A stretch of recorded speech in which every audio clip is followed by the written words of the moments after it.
அனைவருக்கும் வணக்கம். ரேடியோ கானம் கேட்கும் நண்பர்களே, நம் மேற்பார்வை சற்று இளைப்பாறி இப்பொழுது உயிர்த்தெழுந்து பொலிவு பெறுகிறது. ஒரு கம்பீரமான ராஜாங்கத்தோடு புறப்படலாமா நம் பயணத்தை? ஆம், ராஜாங்கம்தான். ஒரு நாட்டை ஆளும் ராஜாவின் ராஜாங்கம். இந்த ராஜாவிற்கு சற்று ராஜதந்திரங்கள் அதிகம் அறிந்திருக்கும். அதை எப்படி சாதுரியமாக செயலாற்றுவார் என்று ஒரு மேற்கோள் காணலாம்.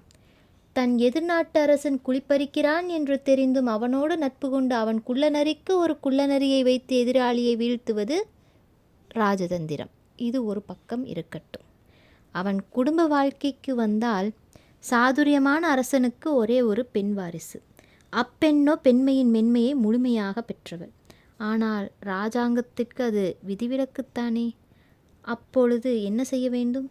ராஜ கம்பீரமாக அரசாள்வதோடு இருப்பதா, இல்லை வாரிசுக்கு புத்தி சொல்லும் தந்தையாகவும் மாறுவதா?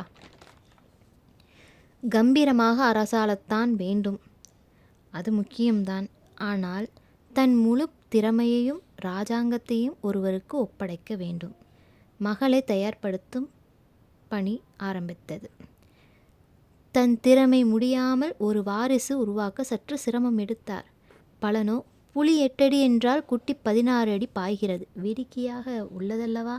உள்ளதுதான். குழந்தைத்தனமான மென்மை கொண்ட பெண் அரசாளத் தகுதி பெறுகிறாள். ஒரு மேற்பார்வை என்ன? நம் வாழ்க்கை நம்மோடு முற்றுப்புள்ளி ஆகாது. அது தொடர்கதையாக தொடரும்.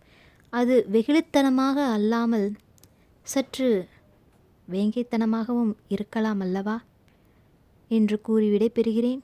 நன்றி, வணக்கம்.